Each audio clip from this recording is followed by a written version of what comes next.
Thank you, Evan, and hello, everybody. Welcome to each and every one of you, and thank you for joining us for today's GLR Learning Tuesdays webinar, Beyond Parent-Teacher Conferences, Partnerships that Maximize Student Learning.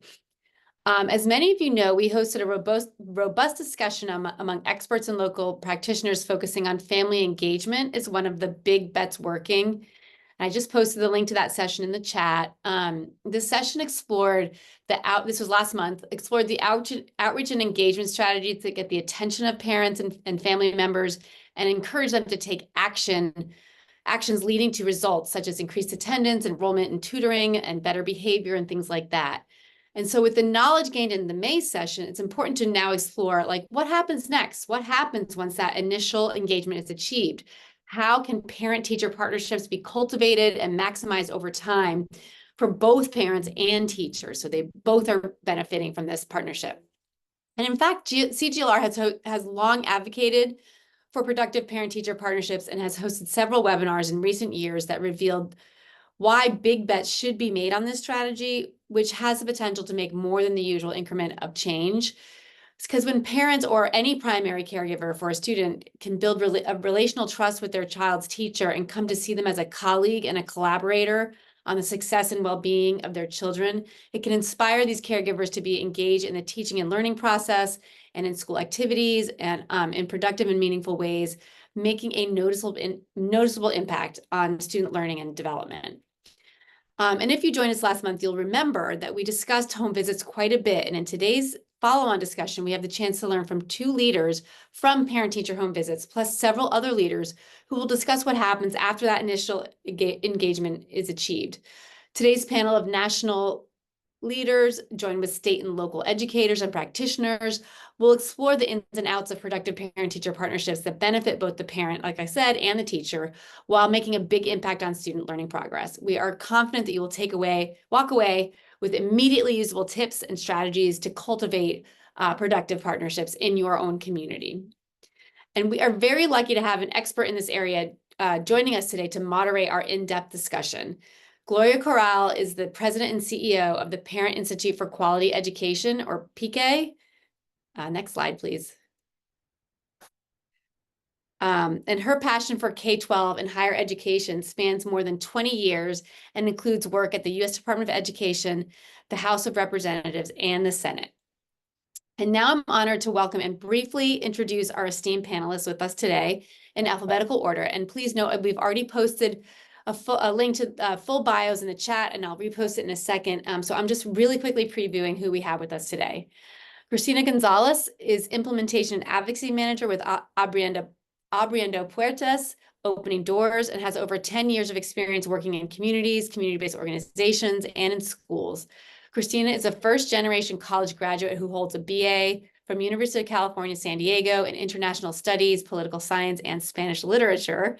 And she recently completed her doctoral degree in Educational Leadership Administration and Policy at Pepperdine University. Jessica Kelman is the Director of Content for greatschools.org. For the past 15 years, she has been covering parenting issues, children's health and development, PK-12 education, academics, and social emotional learning in the form of articles, tips, videos, podcasts, learning activities, text messaging programs, newsletters, and more. She also oversaw the transformation of greatschools.org into a bilingual site. Katie Kriskunas serves as the principal for Lakeview and Pajaro Middle Schools in the Pajaro Valley Unified School District in California. She began her career teaching high school science, and in 2019, she began her role as an administrator. She actively seeks to build connections with members of the school community to provide high-quality, caring, and inclusive learning environments for all students. Nancy Lopez is a family and community engagement resource teacher in the Elk Grove Unified School District, the 5th largest school district in California, and is a national trainer for parent-teacher home visits. With more than 20 years of professional experience in public education, Nancy holds a teacher and administrative credential and has oversight of 68 school sites that conduct home visits. Wow. Then we have Gina Martinez-Ketty, who has worked with parents and other organizations to help launch parent-teacher home visits in Sacramento, California in 1997, 1999. Then she rejoined PTHV as executive director in June 2017. In the intervening years, she served as executive director, director of professional development, and consultant in the field of community and parent organizing. Shana MacGyver is Senior Director of Learning and Practice at Learning Heroes and has 25 plus years of experience in education spanning pre-K, K through 12, and family services. A former elementary school teacher, Shana most recently was the Family Engagement Director with Baltimore City Schools, where she took pride in being the voice of families as a district leader. And finally, Helen Westmoreland is the Director of Family Engagement at the National PTA, where she leads planning and management of the Association's Center for Family Engagement. From startup to scale, she has spent her career supporting organizations and funders to more strategically and collaboratively enable families and communities to support every child's success. So welcome to all of you. We are so excited to be engaging with you and learning from you today. And I'm now also excited to turn it over to Gloria to get our conversation going. Thank you so much, Emily, and thank you all of you for joining. We are thrilled to have you here to spend a few hours learning from national experts really about the how and the tactical and day-to-day tools that you can use to really enhance and support and maintain those critical relationships that we all know really foster educational attainment for children, but importantly, create the kind of context where children and families succeed. So to contextualize this conversation, we were talking about how leadership, school leadership, principals, administrators are really essential to make partnerships work effectively and to prioritize that work in the school environment. You know that, we know that. And especially in the current moment where there are so many demands for the educators, it's really important that the tensions that come with the multiple demands really enable a robust conversation about how best to implement successful strategies. And there is a tension around wanting to move on from the impacts of the pandemic and how to continue to pay attention to those impacts as you develop these relationships. A critical question that you'll hear about is how leaders build that support for the emotional well-being of families and the support for educators through a change in the mindset about what the work is and how to support and create welcoming environments that really foster that strong family educator relationship and what is so critical and vital to develop those trusting relationships and robust partnerships with families, and importantly, with community-based organizations that really are responsive to the holistic needs of families and their children. So we're thrilled to be able to engage in this conversation. We're so excited that you're here with us today. And I'm actually going to start with this context, but really expanding it out to have Helen from the National PTA to start off this conversation, because we'd love for you to share what the national landscape looks like, given the work that the National PTA has done really around surveying and understanding families and parents, but also other research that identify the trends in the beliefs about schooling and learning. The questions we'd love for you to think about or share with us is, what have you learned about the mindset and what is needed for families, by families, for teachers to build trusting and supportive partnerships? So Helen, welcome. Would love to hear your perspective. Hello, Gloria. Thank you so much for that wonderful question. And thanks to the GLR team and the whole GLR community for inviting me and National PTA to be a part of this conversation. We, like many of you, are really committed to transforming our education system so that our system can be a good partner to our parents, right? And at National PTA, we've done a couple of things that, Gloria, to your question about sort of informing the landscape. We are the nation's largest and oldest child advocacy association, and part of our work has been to equip school and district leaders with tools to monitor their work, hold themselves accountable, support implementation. One of those has looked like the national standards for family school partnerships. Emily or someone may put the link in the chat for you about that. These are a set of standards that schools, districts, states can use to really guide their efforts. We updated these standards about 1.5 years ago, and as part of that update, partnered with Edge Research to commission a fairly extensive study about families' experiences and perceptions of how they're engaged in their child's education. So this was representative, right? Or elementary, middle, high, all areas of the country, all different demographic groups, also in Spanish as well as English. And there are a few kind of key takeaways, I think, that sort of set the stage for today's conversation. The first is that families in general feel positively about their school and their engagement. But once you get beyond the general to the specific, there's a lot of room for improvement, what we would call officially meh. So 8 in 10 parents say they trust their school. 8 in 10 parents would describe their school as welcoming. However, when you go that level deeper, one of the things we learned from families is that they're not really experiencing their school's engagement efforts as excellent or great. So less than half of these families rated their school as excellent or even very good at being transparent about decision-making, at asking them about goals for their child, and at helping them get to know school staff. So there's definitely some foundational work from parents' perspective that needs to be happening there. We also heard from parents that some of the communication in schools is too technology-based and not as personalized. So nearly half of the families that were part of this project said that their school relies a little too much on technology in communicating with them. 1 in 3 parents said that it's difficult in some way to share their thoughts with the administrators of their child's school.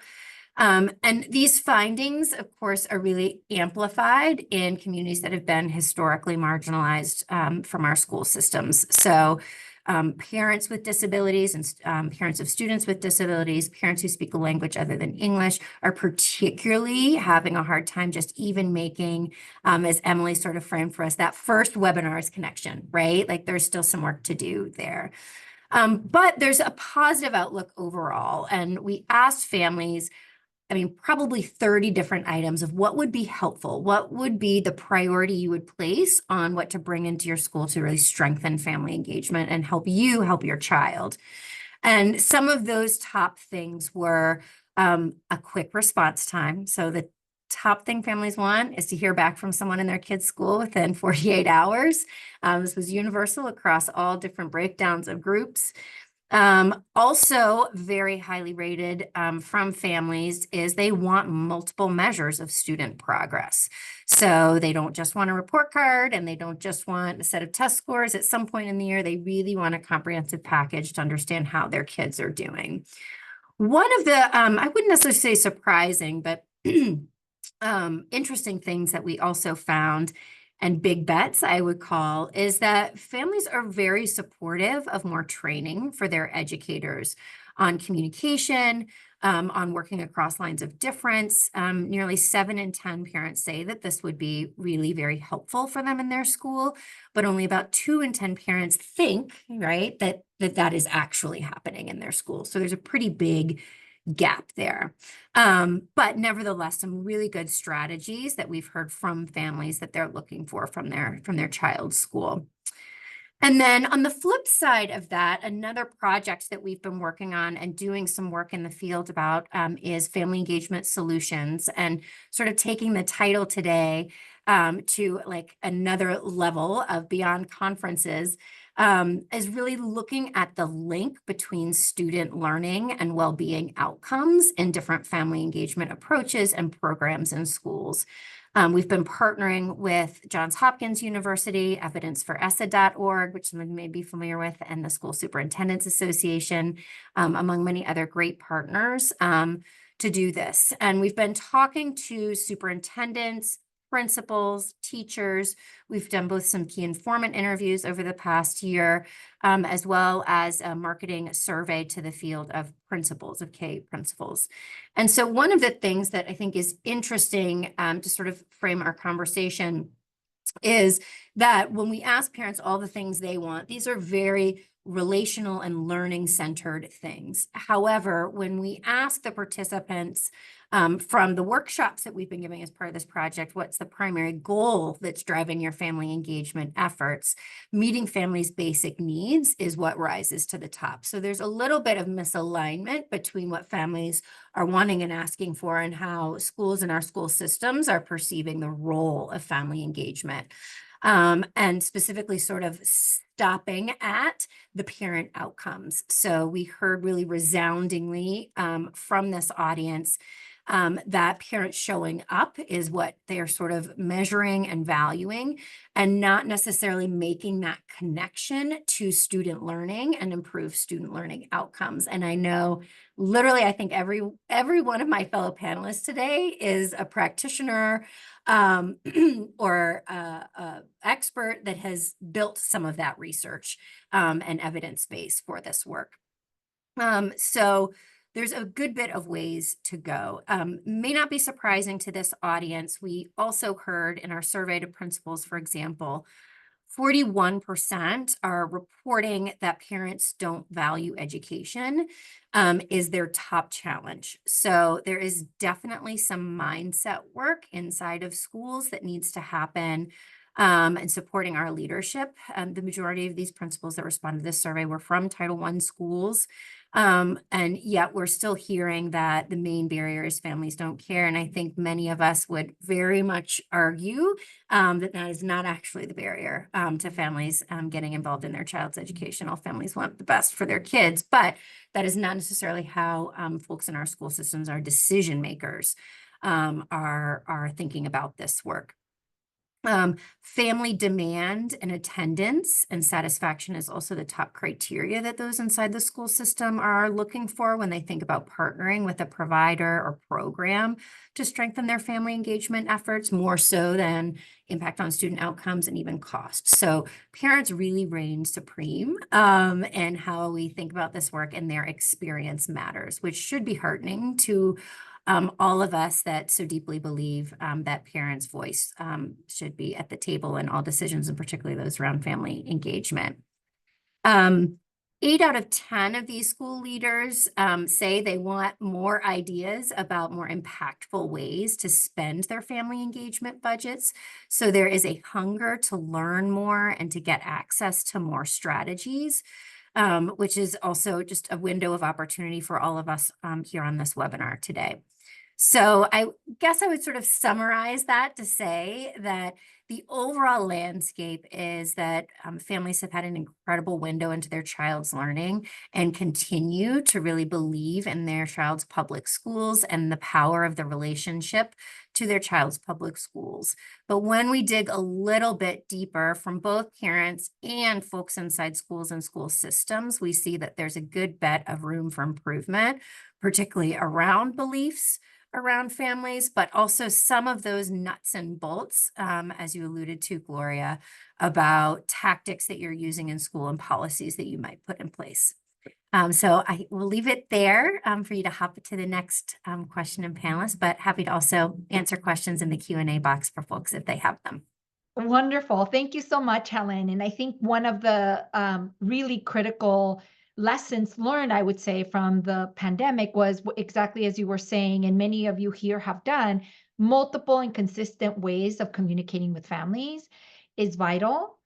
The second is really that the digital divide continues. It didn't close because children went back to school. And so this idea, as you pointed out, of really continuing to think about multiple ways of connecting with families is vital for the well-being of establishing those ongoing relationships that build trust. So thank you so much, Helen, for your thoughtfulness and for sharing such wonderful data for all of us to think about. I'm going to ask Jessica to join us, really to share the great work that you're doing and you're leading through great schools in the context of family engagement, and how you've also surveyed parents and families to collect the data that's related to the findings that Helen shared. So my question is, what have you learned about what needs to be done to make families feel welcome, importantly seen and recognized for the knowledge and contributions to their children's learning? And can we help families get what they need without asking or making teachers' job feel harder? So an easy question. Turning it over to you, Jessica. We'll solve that in the next 10 minutes. No, Gloria, thank you so much. And Helen, wow, what amazing data to be sharing. Thank you so much for that. That was a lot to take in. I really want to read more about that. Thank you so much for having me here today. Let me introduce myself a little bit. Great Schools is a national nonprofit. We've been around for about 25 years, and we reach about half of all U.S. families with school-age children. Our mission is to help parents support their children's learning and to support schools and communities striving for equity and excellence in education. We have a school profile page and a Great Schools rating for all K-12 public schools in the US, and that is probably what most people on here know Great Schools for.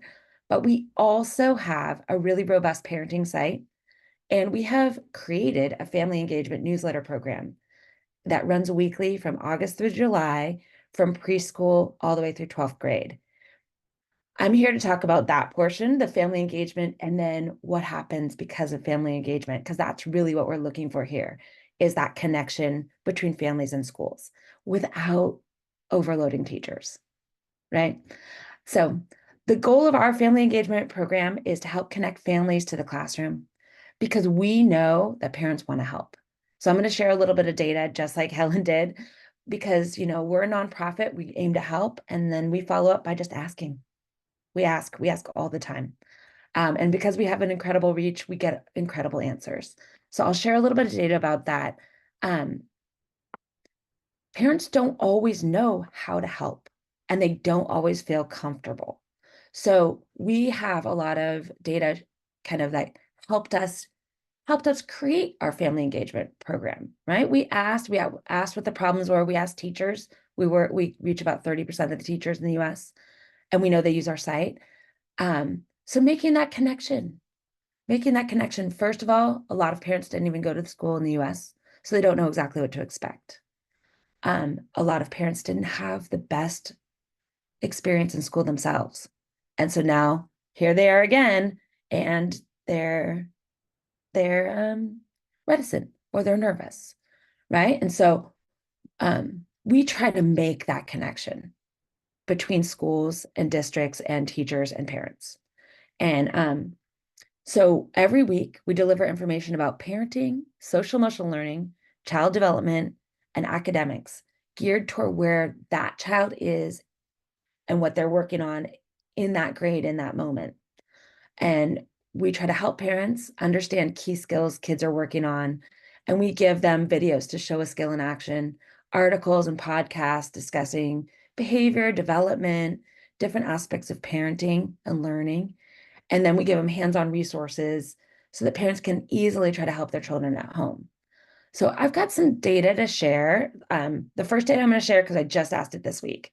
So I thought, here's a data from about 500 parents who just answered these questions about the newsletter because the school year just ended.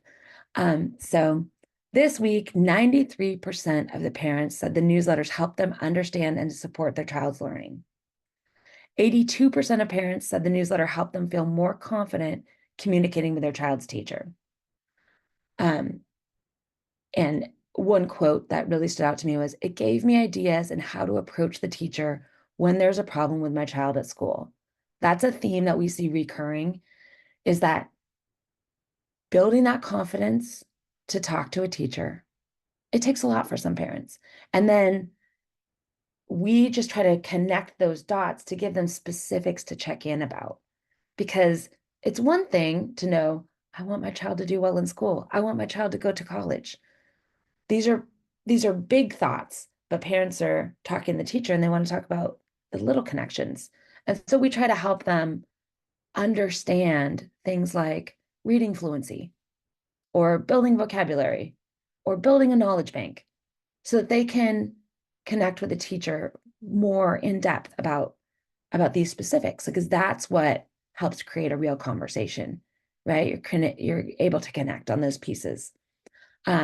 We also heard back from educators this week, and 89% said they've tried a strategy or resource or suggestion from the newsletters. 96% of educators said the newsletters have helped them support their students' learning. And 92%, this is the key, I think, for this webinar, is 92% of educators said the newsletters help them feel more confident about communicating with their students' parents. So it goes both ways. You know, teachers have 30 plus students in their class, and that's 30 to 60 parents to communicate with.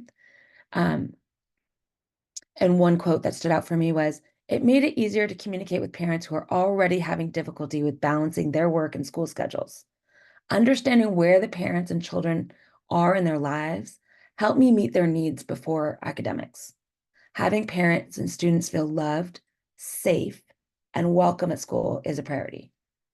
So we have teachers want to do this too. It's just they're so busy. So we find that this getting everyone on the same page, talking about a similar thing, it's kind of like just inviting someone to a party and letting them know what they have in common.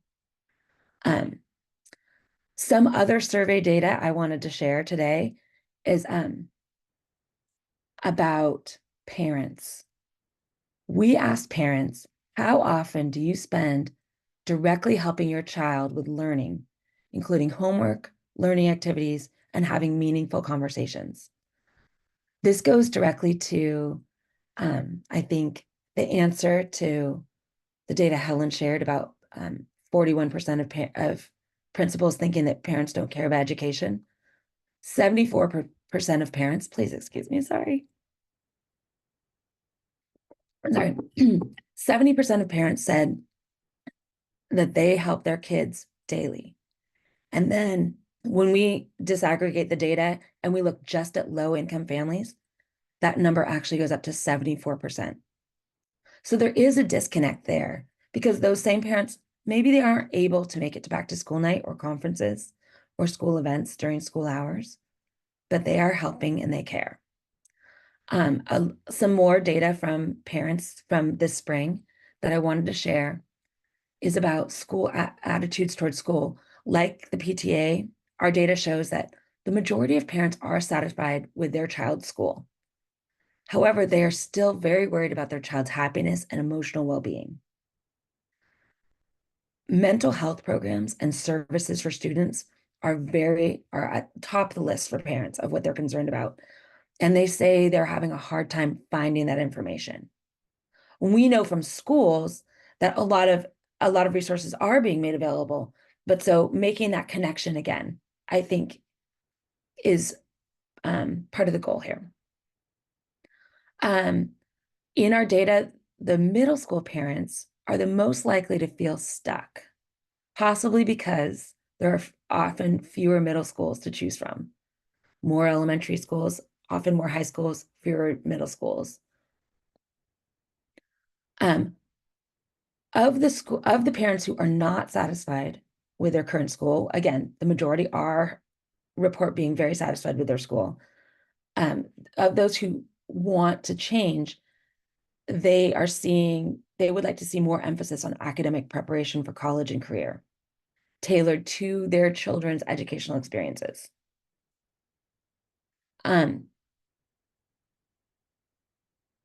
again, just like the PTA, our data shows that parents prefer personal information about their child rather than broad district level data. So the districts that we work with to disseminate our family engagement newsletters, that's kind of what we're trying to do there is they can put district-wide messages in there, but we're also really just trying to get information about your child, your grade, and then that way, hopefully facilitating that back and forth and making parents feel comfortable talking to teachers and teachers feel comfortable talking to parents. So a couple more quotes that we heard just now about these efforts. I like sharing articles with my students' parents. It helps relieve their anxiety about their children. It has helped me know what questions I should be asking of parents. And another one, it helps me know what questions I should be asking teachers. So just making that connection is a really big deal.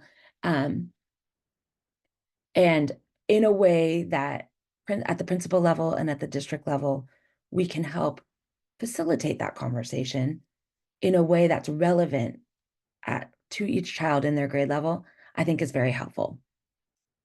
So I have some links to share and with some stats, and I think Emily's going to go ahead and send that out to the group.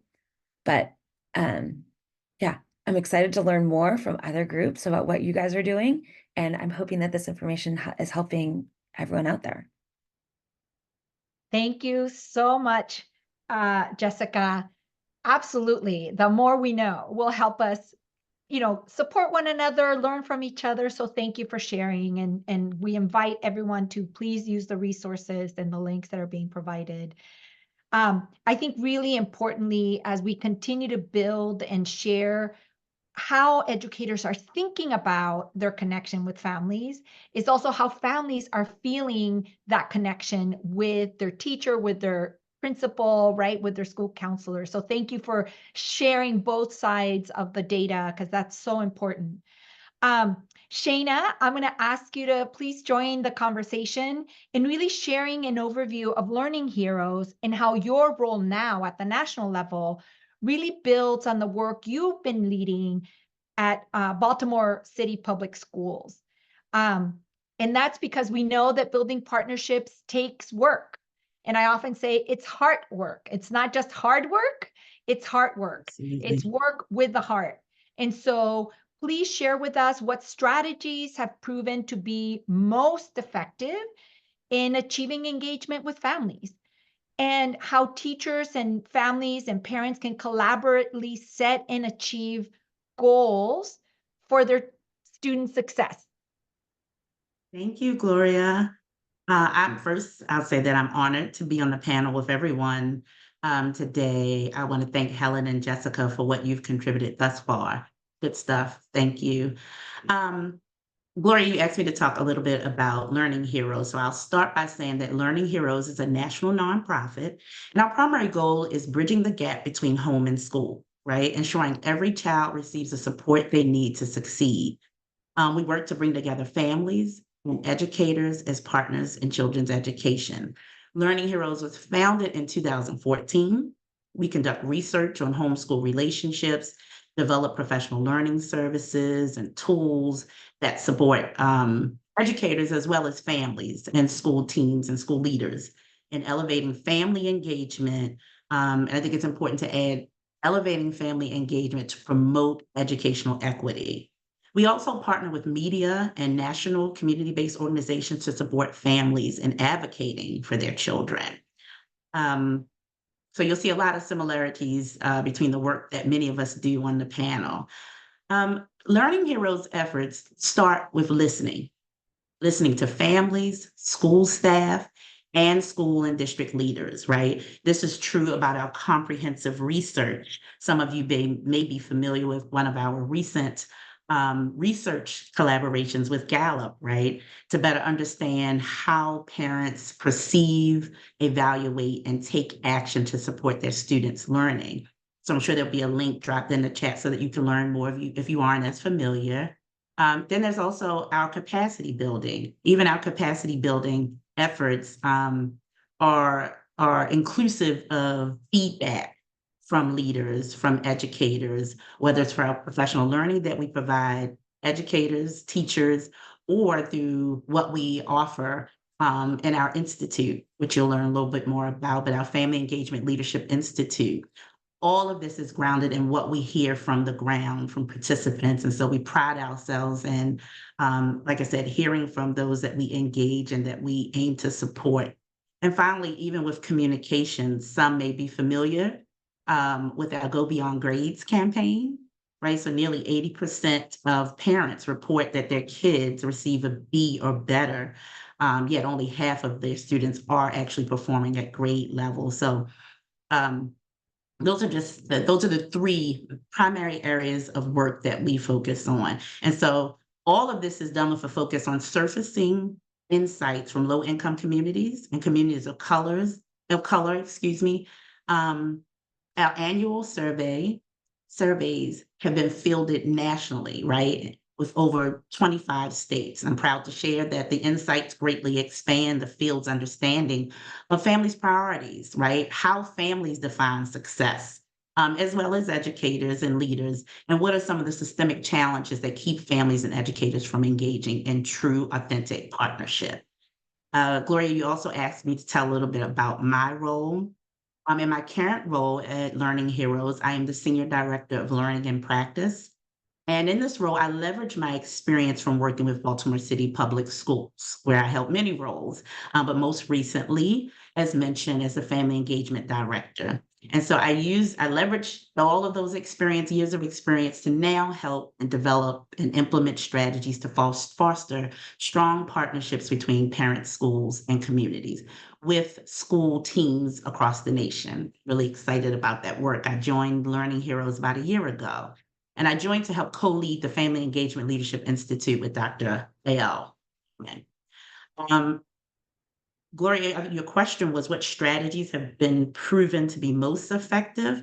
And so I'm going to start most effective with achieving strong engagement between parents and schools. First, I'd like to say that this starts with the leader. It starts with leadership, school and district leadership, making it clear that family engagement is a priority, and more specifically, views family engagement as an instructional strategy. So I think it would behoove me to reference Learning Heroes publication, Unlocking the How, right? It's about designing family engagement strategies that lead to school success. In it, it offers a simple roadmap for school leaders, including a set of leadership look-forwards that help leaders identify activities that they can do in their day-to-day roles as instructional leaders, right? There are examples in Unlocking the How from schools and systems who have successfully engaged families and educators to partner to improve outcomes for students. And all of this is grounded in three simple pillars: trust, right? Like any relationship that we can think of, the strongest are grounded in trust and teamwork. Same applies for parents and school leaders, teams, and so forth, educators. Then student learning. Family engagement strategies need to be anchored in student learning and student well-being. And finally, infrastructure is one that I don't know if we focus on all the time or as frequently, but it's really important. Investing in building systems and infrastructure that enable the work, right? What does that look like? It means resourcing the work with proper funding, identifying and training staff and parent leaders to collectively lead the work. This work shouldn't be siloed. This is the work of everybody in the schoolhouse and school community. And so when that happens, schools are most likely to have authentic cultures of engagement where you see clear communication, right? Regular cadence of communication that is in written so that all families can understand it. Regular communication on children's progress and their needs, and then their personalized resources when that's happening, because you have most often when those things that I just mentioned are in place, most often schools are tapping into their families. They are talking to them, they're hosting focus groups, they're doing surveys regularly, and they are in touch with what their families needs, and as an outcome, their personalized resources available. Flexible engagement opportunities, right? Long gone are the days where we're hosting back to school night and then we don't see families again until the end of the school year, or maybe for a parent-teacher conference. Even those conferences look different when engagement is grounded in those three pillars and the leader is fully aware and confident about what the leadership moves that need to be in place. They then ensure that their staff do the same. And finally, there's collaborative goal setting. I think the question that you posed, Gloria, was about like, how do we get there?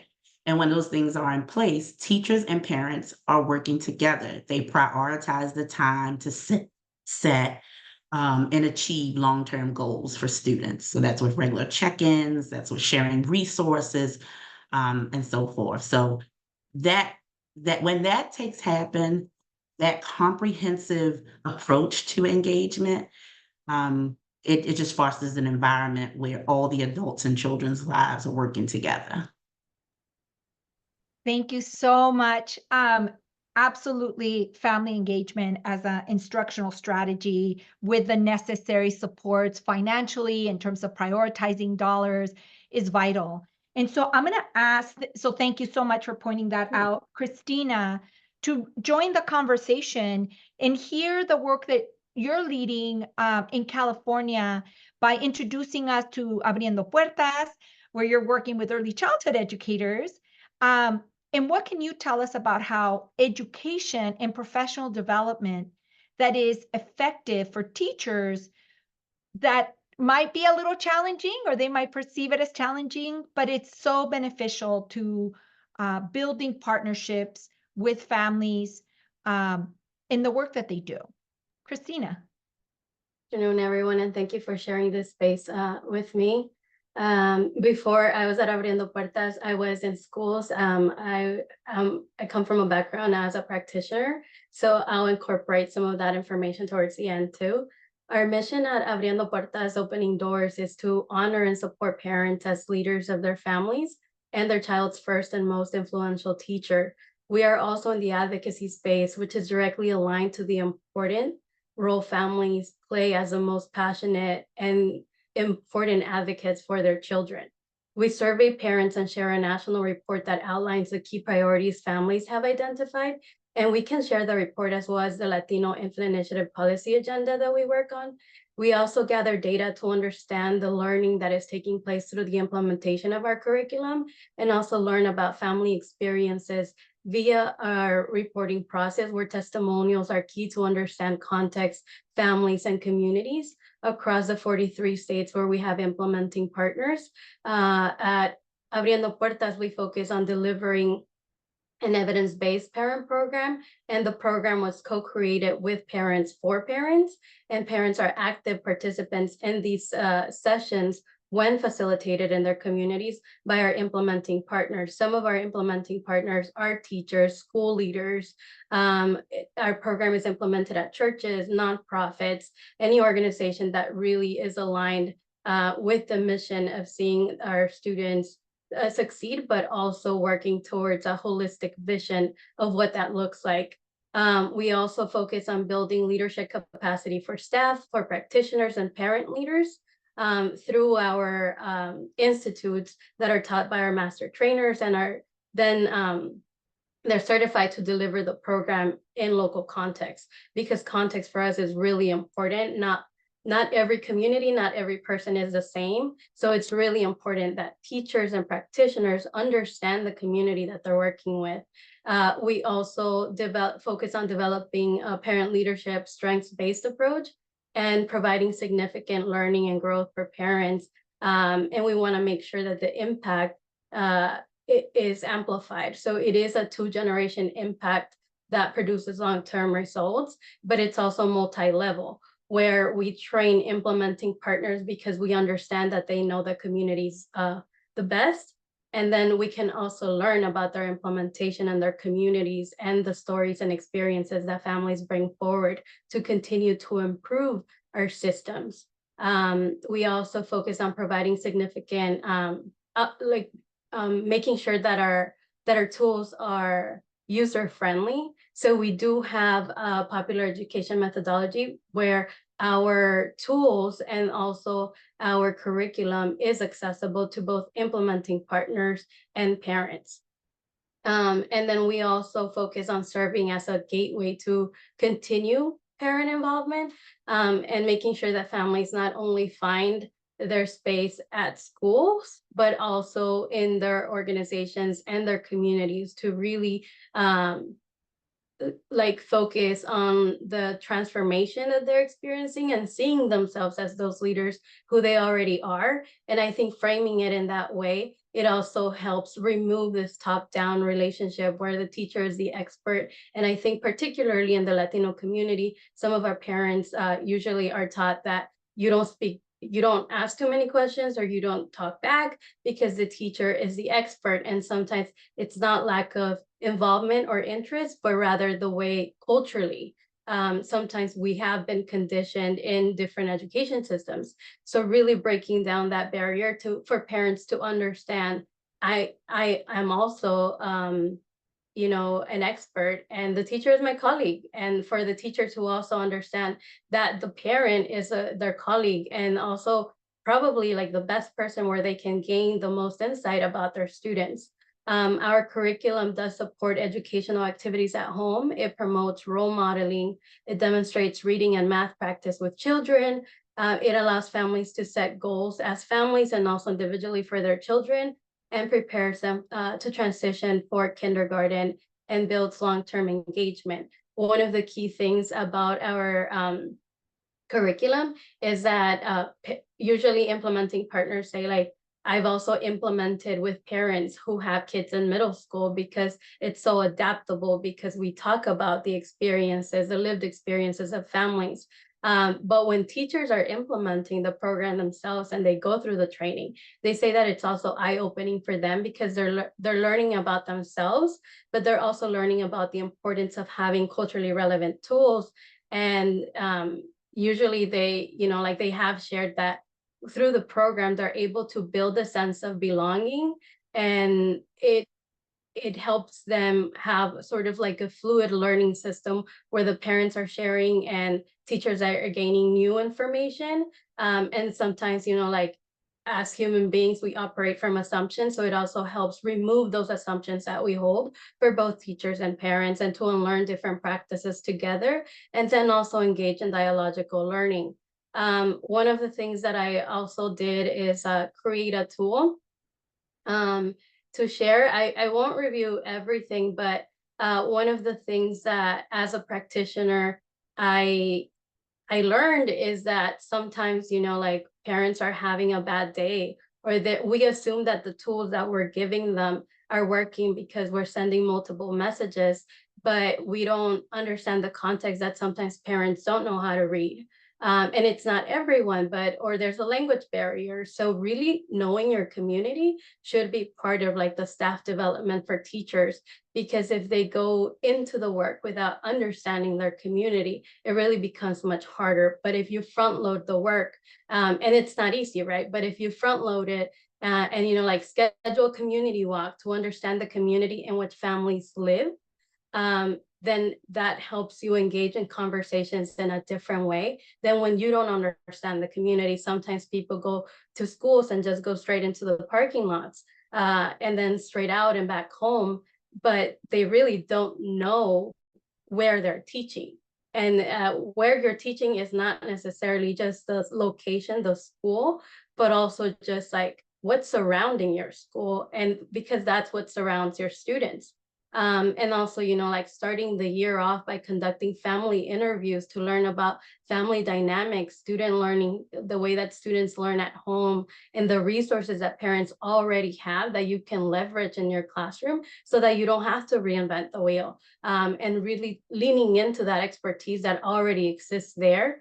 And looking at the challenges that parents experience, because you might be able to also support the parent in addressing these challenges. And when you align your goals, as like as the teacher and the parent, then you're more effective because you've been able to replicate a holistic learning system where you understand what's happening at the school, in the classroom, and at home, and in the community.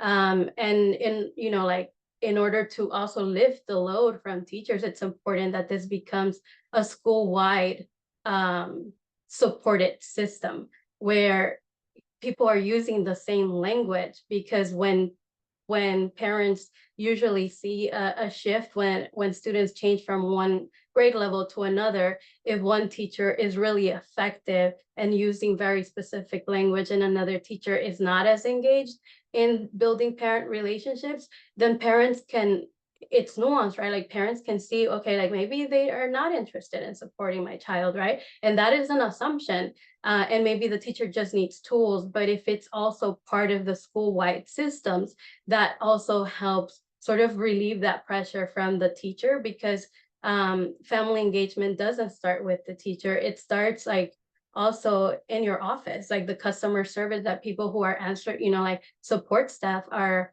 how are they answering their phones? How are they responding to parents? Like, is it a welcoming environment? Because I can do the work as a teacher where I have a welcoming environment in my classroom, but what happens if the other systems don't support what's happening in my classroom?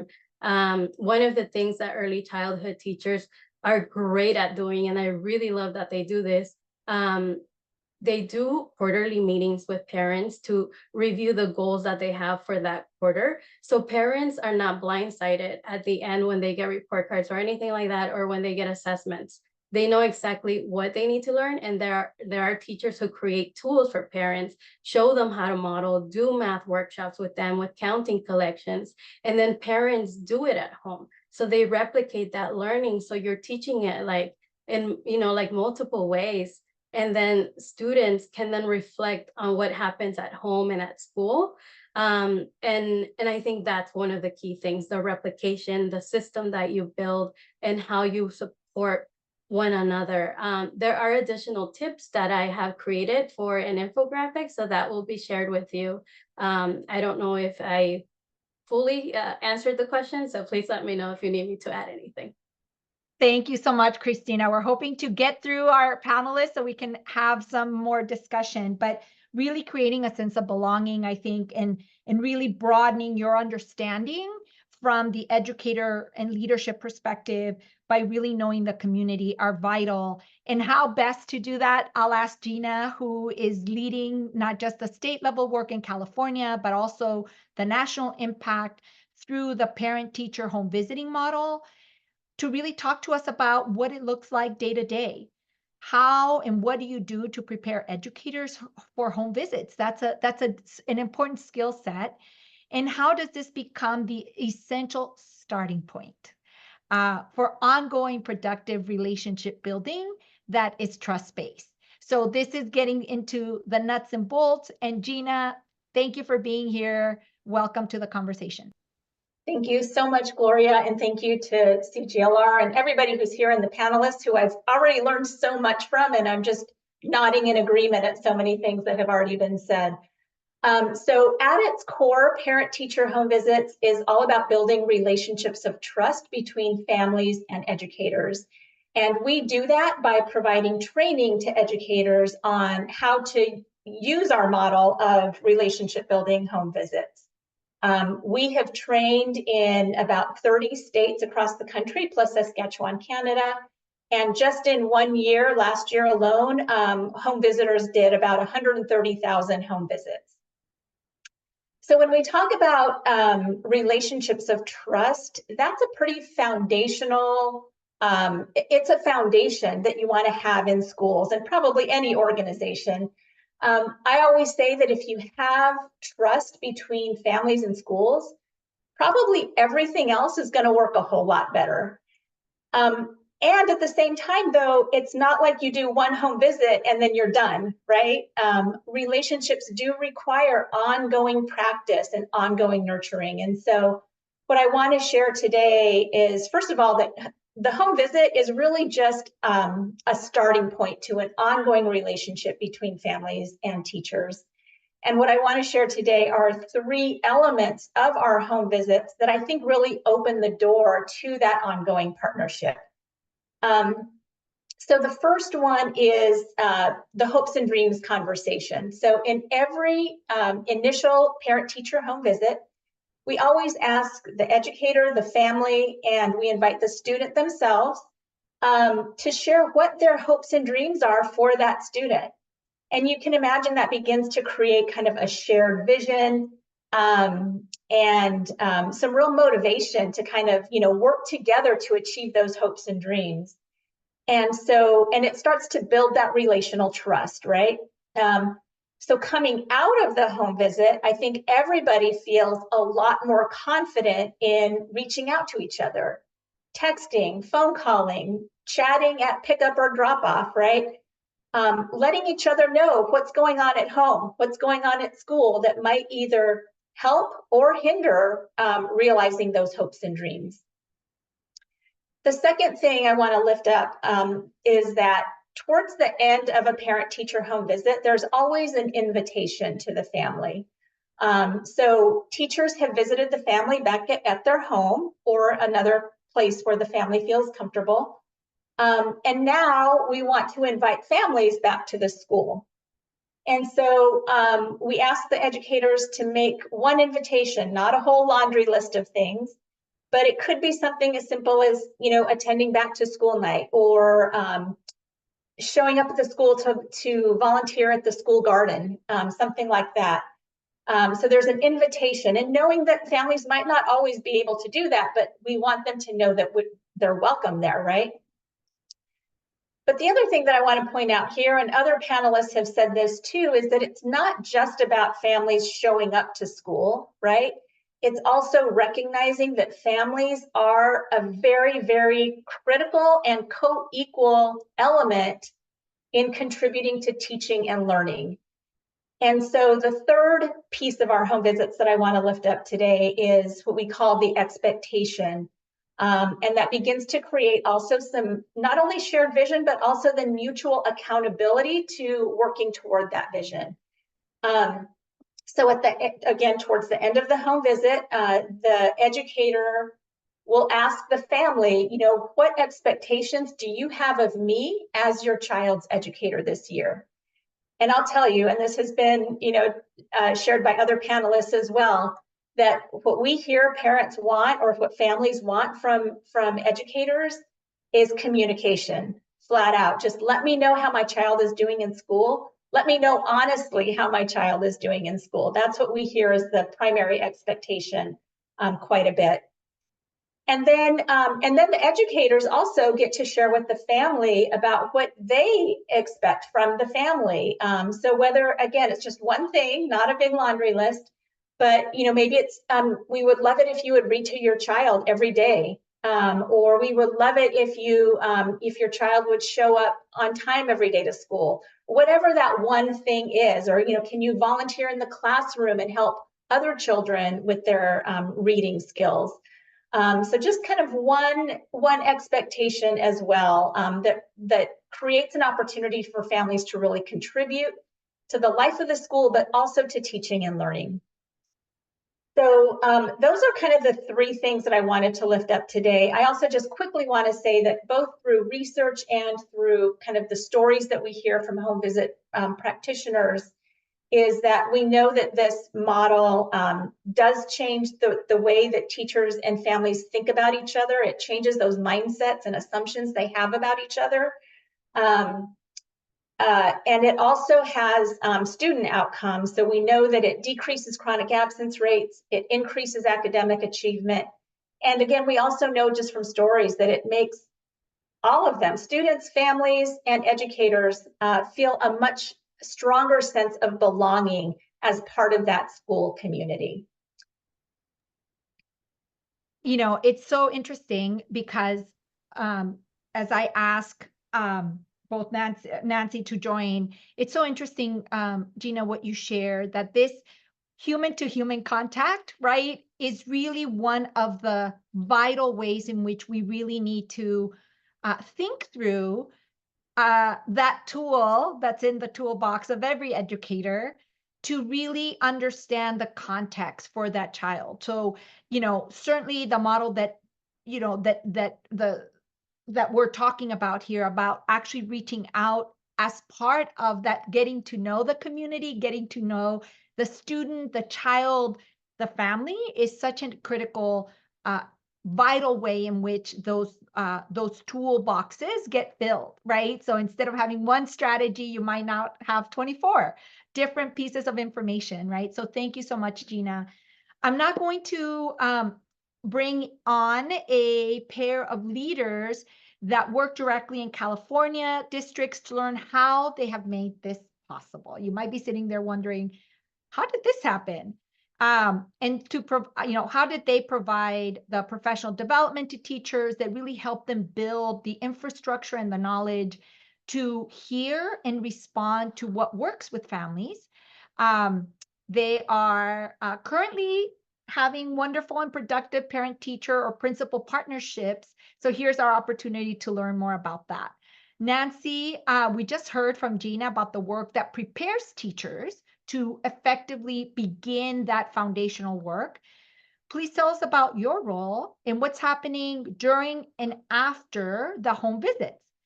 Specifically, how do home visits lead to greater partnerships between families and teachers? And what does that partnership look like? And then also at the systems level, specifically in Elk Grove, what are some of the elements that support taking that individual home visit to scale? So take it away, Nancy. Thank you, Gloria. Thank you for allowing us to have this space here. So I, just a little quick background, I actually was introduced to parent-teacher home visits as a student teacher over 20 years ago. I went on a home visit under the parent-teacher home visit model, and I fell in love with it. All I kept on thinking was, I wish 2 educators had come to my home to talk to my family and asked my family what their hopes and dreams were for myself, and to have that partnership with those educators. And so once I got into my classroom and just got organized with everything that a teacher has on their plate, I started conducting parent-teacher home visits with all of my students. I started in the summer to get to know them, for them to get to know me. And that really is the beginning of this beautiful partnership. It's not automatic. That trust doesn't happen just because we schedule a parent-teacher home visit. It does require, ongoing communication, just like any other relationship. You need to, like a flower, and water it and take care of it and tend to it. And so one of the things, so I transitioned over to Elk Grove, and I now oversee all the parent-teacher home visits that are being conducted in our district. We started off, small, just like any other strategy or, new thing that comes along. But we quickly saw how impactful it was with our families and our educators, our teachers going out on visits, and just authentically, organically, the mind shift switched for educators.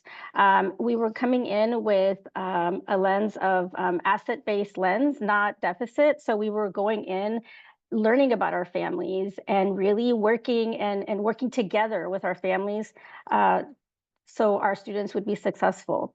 And so I think that is the key here with this wonderful strategy of parent-teacher home visits, is that we go in wanting to learn about our families and what are their assets, how can they help us back at our school sites and in our district. And so I think here for Elk Grove, like I said, that's the key.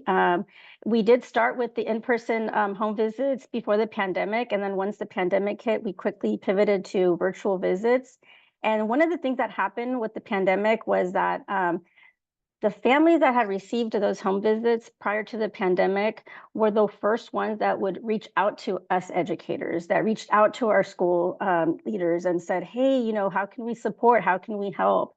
And so teachers also, it was a lot easier for teachers and educators to reach out to families during the pandemic, just to talk to our families. And so in our district, this strategy became one of the priorities. And so I'm very happy to say that all of our 68 sites receive funding for home visits. And the last 2 years, our numbers have been over 5,000 home visits being conducted under this model. And so it's really exciting to hear and to see just the impact of what a 30-minute visit does to educators and does to families. And it really does create that authentic relationship, and not just for that year, but ongoing. And so one of the things that has come up out of home visits and that communication is our families are letting us know what it is that they want,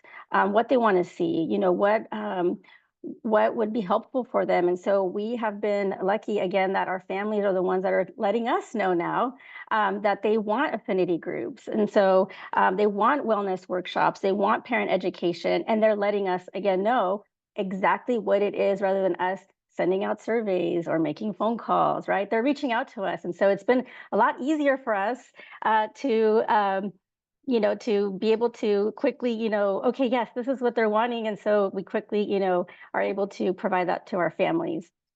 So again, it's just those 30 minutes really is the best professional development that educators are receiving because it's ongoing and it's really helpful for us. And again, makes our job a lot easier.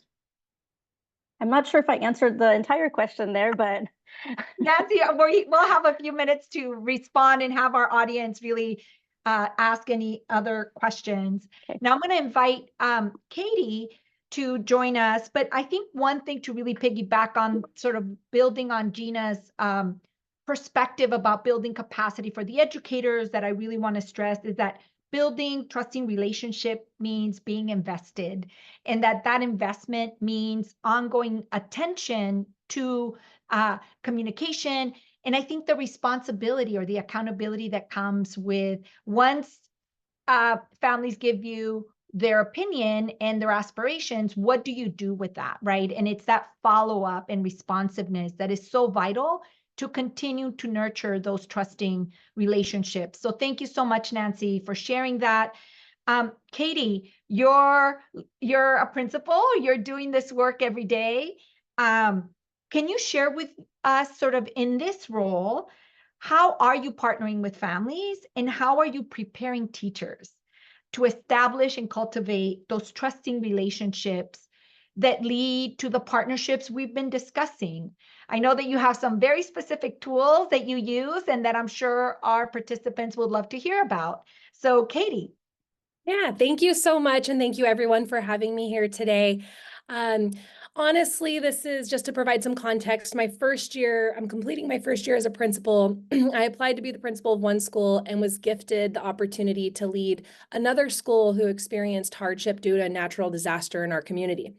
So when I came in, my goal was really to kind of understand the context for both communities and identify how to best support those communities in coming together to achieve aligned goals. And one of the things that really came out in my early listening sessions with both communities was a need for parent engagement or family involvement. And so my thought was, like, how do I now move forward with this? About summertime, I was in our district's leadership advances or retreats just to kind of get ready for the school year. And I have to give a big shout out to the district office and our director for equity and state and federal programs, Michael Berman. He brought forward to all principals this opportunity to engage in what Shana had talked about, which is with the Learning Heroes, the Family Engagement Learning Institute. And so my gut reaction was like, yes, I want that. And sign me up. I want to be involved in that professional learning over the course of this year. Starting out the year, I got to know what parents were showing up in the way that my bias leaned towards. And I have to kind of call out my bias because as a kind of growing administrator, I had to recognize that I was making assumptions about what it meant to be involved as a parent. And so I'm looking at school site council, I'm looking at ELAC, and I'm seeing these parents show up. And what I appreciate about the professional learning is that it really invited me to reflect on my beliefs and my assumptions about family engagement. So I gathered evidence through like the general surveys that had gone out. And for both schools, my Pajaro, and I should kind of give some context for both these communities. Both communities are predominantly, I'd say between 94 and 98%, or excuse me, 96% socioeconomically disadvantaged, about 47% English language learners for both schools, and 94 to 98% Hispanic for both schools. For my Pajaro school, families were identifying that the lowest rated question, so their feedback was that they didn't feel as engaged with school activities. And bearing in mind that the Pajaro school is actually the school that was displaced and placed at Lakeview's campus. Whereas Lakeview, who's within their community, the lowest rated question, according to this survey that we use, the Youth Truth Survey, was that they felt that they weren't able to approach teachers. So I shared this with my leaders within my district, but then also with a coach that I was assigned in the Family Engagement Learning Institute. And he helped me kind of think through some steps to take in order to kind of bridge that relationship for our families. And so to be honest, I was a little underwater in this new job, but then I was really passionate because I think that one of my core values is really focused in on bringing equity to schools. And so when I say that so openly, but like, what does that look like? How do you act that out? And like, how do you support others? And so as a leader, I felt like my purpose was to take the learning that I was receiving, with thanks to the director who's provided it and the district for supporting it. And I create the systems to support the teachers, because I believe it was Jessica who'd said that, teachers are busy. So how do I not make this feel like extra, like this is another goal, right? But this is a strategy to an instructional practice to improve student learning. So, fast forward into I've learned a lot of I've reflected on my assumptions. I've made it into the spring, and now I'm thinking, okay, how am I going to go beyond school site council? How am I going to go beyond, these kind of one-off experiences for families and expect them to come in? And so during February, I delivered, and you'll see this resource in the chat, I delivered a professional learning opportunity within one of our faculty meetings, because I thought, if I'm going to ask our staff to have or build positive relationships and trust with our families, then I have to create the conditions and supports to do so. So Shayna had talked about the tenets of the Family Engagement Learning Institute, or really involving families, right? Placing trust and teamwork at the center of that homeschool relationship. And what I've noticed in my experience as both a teacher, an assistant principal, and an administrator is that I'm capable of building those relationships one-on-one with families when I'm meeting with them. So then how do I bring that to beyond the administration, beyond the office staff, beyond our counselors? And then really investing my time and energy in those systems, and then elevating student learning and student well-being. So I acknowledge that we have challenges. So there's a dual capacity framework that the Family Engagement Learning Institute speaks to. And as I reflect on my own educational growth, I have not really been exposed to a lot of strong examples of family engagement, with the exception that I've had, I would say, great leaders who've showcased what family engagement could look like, right? And so how do I take those learnings that I gained in my educational growth as a teacher and bring it to our staff? So I wanted to provide the training, and then I also wanted to help kind of begin to develop mindsets, because the other thing that I heard when I started in the job was, great, we have a new principal. We really want families to come in. We want them to come back. And when they say come back, they're really thinking it's been lost since the pandemic.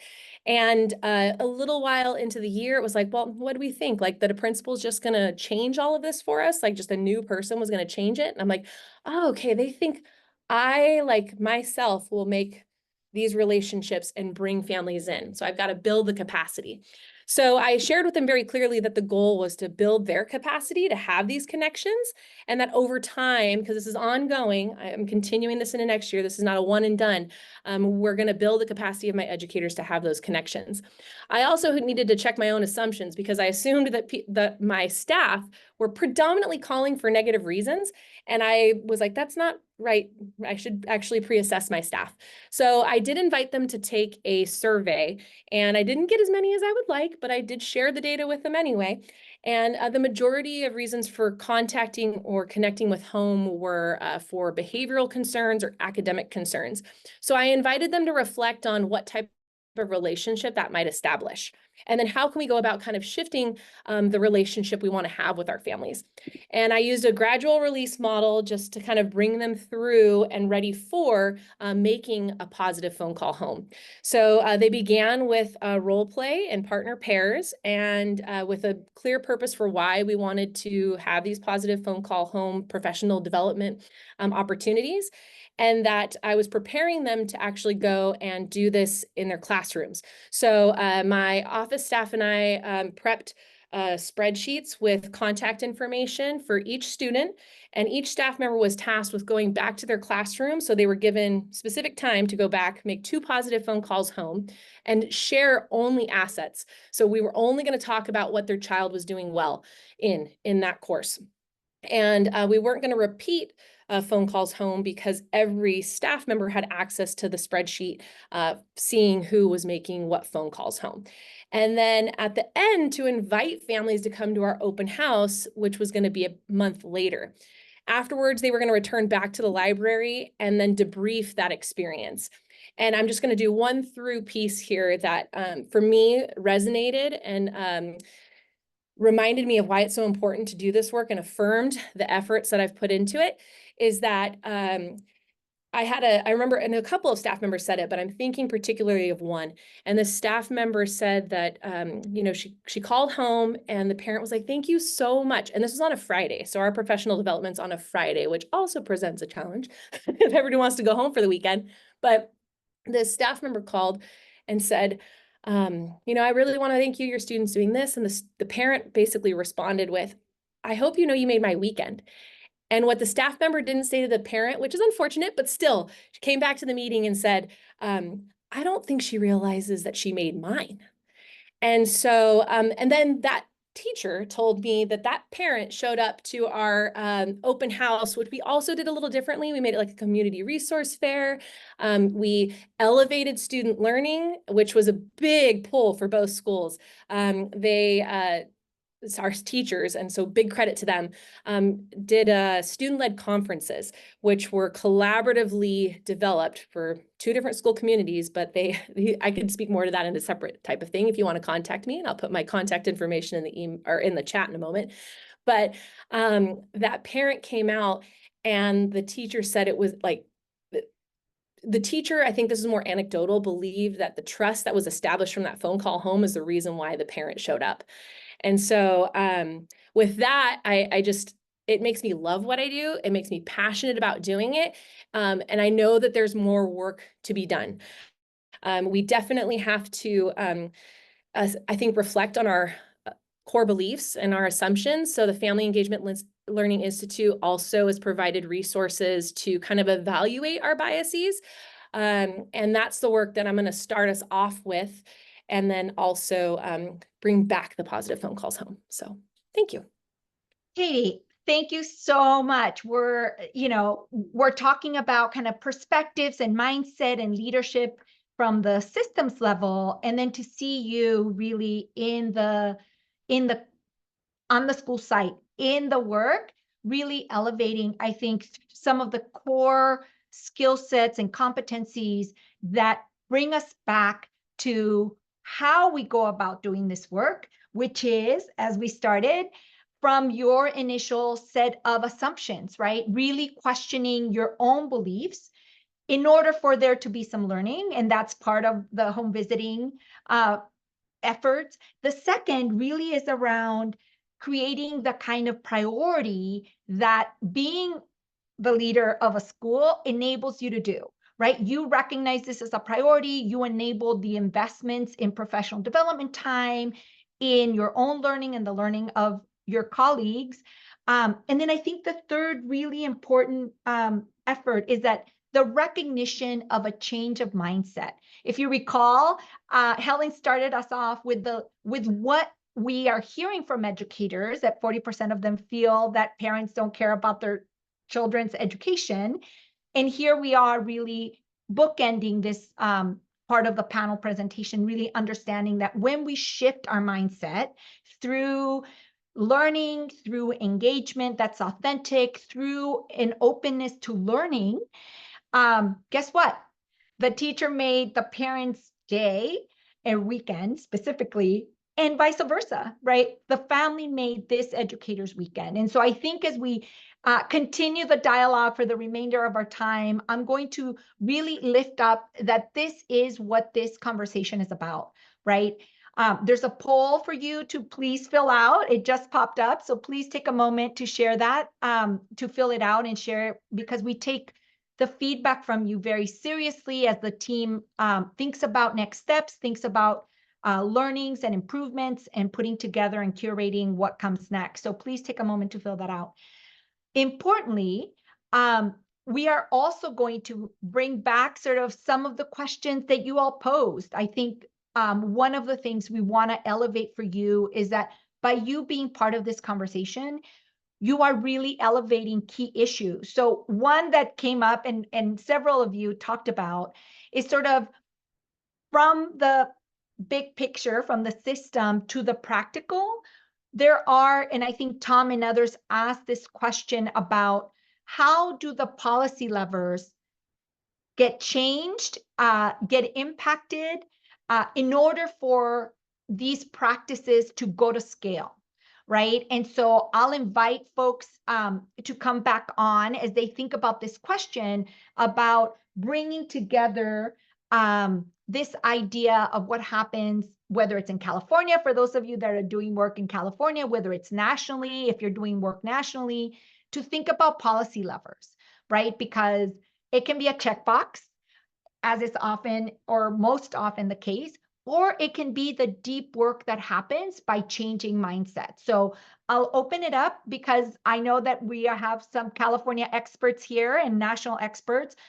For whoever, wants to really speak to this idea of leveraging those policy levers, in the case of California, whether it's the local control accountability plan, and or nationally, the work that's happening to really build in accountability measures. So I'll open it up to folks that want to elevate that particular question and respond to that particular question. I can respond briefly for a federal perspective. I'll put the link in the chat. Compliance is the first step. We are not going to get family engagement efforts that dramatically change student outcomes with just compliance. But it is the first step and first entry point, I think, for what we are all talking about. There are across the ESEA recently amended ESSA federal legislation, which provides funding to schools from everything for English language learners to schools serving 40% or more and even below, low poverty schools. There are a ton of requirements in there. National PTA advocates for continuing to strengthen those federal requirements, everything from parents are required to be meaningfully consulted on just about everything, but probably very few of us have actually ever been meaningfully consulted. So defining that, right? And laying out like, what does that look like in best practice? That's more than a survey, right? It's talking about interpreting findings. It's all of that stuff. So I'll put our policy priorities for family engagement in the chat in case folks are interested in some of those levers. We have time for one more, California, maybe, if we have any of our California takers, Gina or others that want to speak to kind of those policy levers before we conclude. Gloria, I wanted to add something because I think like for policy, we usually just think about like top down, but the compliance items are important. I remember when I worked with parents and they were in these school councils, it wasn't like, it matters how we lead the school councils, because there can be meaningful change that comes from the school. So if it's just used as a checkbox where like we did family engagement, they all voted, they all agreed on the budget, they agree on the school priorities, that's not really gonna shift anything because we're still like aligning with the way that we were doing things. So it does need to be like a mindset in the way that we prepare parents for these meetings. And do we have interpreters? Are these people qualified to be interpreters? Because sometimes we just pull anyone who has a Latino last name, and sometimes you're just like, oh, the Spanish is really bad, like the information didn't get through. So that's one of the key things, I think. And then the other one is to also make sure that parents feel comfortable pushing back. they should be pushing back if their schools are not, like don't have the best interest of their children, or that's what they perceive, or if they feel like there are better ideas and perspectives that would have more meaningful change, and then really think about the shifts that they would want to see there. And then I think there also needs to be a training where parents can talk about their experiences. Like, we have the data, but we have to bring the lived experiences to the policy spaces. And it should be an iterative system where these compliance items are there in place to just make sure that we're doing a good job in implementation and gathering data, and then bringing them back. And whatever data we do bring back from the places where practitioners are working and families are working, then those inform the policies. But right now we have it the other way around. So we do need to shift the priority on how we do the work, and it would be movement building to then build the policy instead of the policy and then like have everyone fall in line. Thank Gloria, you. if I Yes, Shan, less than 30 seconds. I think what everybody said, I'd say ditto to as well. But from my experience, I just wanted to, I'd be remiss if I didn't add on my, share from my experience with policy in Baltimore City Public Schools. I couldn't agree more about stakeholder engagement. It's so important to go beyond the usual suspects, even those who participate on school family councils, to go in the communities, to work with community-based organizations, to work with faith-based organizations and churches, to get the insights and feedback from families and community. Also, professional development. Once the policy and regulations are created, for implementation to be meaningful and impactful, then we have to train all stakeholders. So district level, cabinet level needs to be trained. School leaders and staff need to be trained on what this looks like in real life, right? As well as parents. So I think professional development, I wanted to make sure that we included that. Thank you so much. Absolutely. The way that you change practice is by changing the mindset of those of us who are in the positions of practicing. And, I think this is a really important sort of note as we think about the tools and the resources that have been shared. I think importantly also is, what do you take away from this conversation in terms of identifying the value, aligning with the investments that are necessary, encouraging ourselves to wonder and be curious about our own assumptions, our own set of biases in order for us to learn. And I think, I often tell anyone that will listen that engaging families is without a doubt the single most effective instructional strategy that impacts positively the outcomes of children. And until we see it that way as an actual instructional strategy, we need to refine it. We need to invest in it. We need to get better at it, right? That it's not a one and done. And so we invite you to continue the dialogue. We invite you to reach out to us. We invite you to use the tools that we've shared here, and to reach out to all of us who are here to support you. So with that, I'll turn it over to Emily. And thank you again to our amazing panel. You're amazing and inspiring. I mean, what an incredible discussion. It's funny because, 90 minutes is a long time, but this could keep on going and going and going. So thank you to all of you. And, it's funny, I see my colleague posting in the chat, there's a lot of other organizations that are not here today. We have some of the best with us today. So thank you, thank you, thank you. But there's a lot of others that are doing great work. There were questions about teacher preparation, and NAFSCE, the National Association for Family, School, Community Engagement. They have done a ton of work on teacher preparation. Parents for Public Schools, I know you all are here. They do a ton of work working with parents and engaging parents in the public school systems. So lots of other resources out there. And we just want to encourage you, don't forget that GLR week is coming up. We put the slides up again, our upcoming sessions between now and July, the third week in July, when we have GLR week, we're going to be focusing even more on family engagement, parent engagement throughout that week on various sessions. So we encourage you to join us. So thank you again, Gloria. Thank you so much for your amazing, amazing moderation. It's been and you're also an expert in this area. Thank you, everybody. Have a great evening, and we'll see you next time. Thanks so much. Thank you, everyone. Thank you.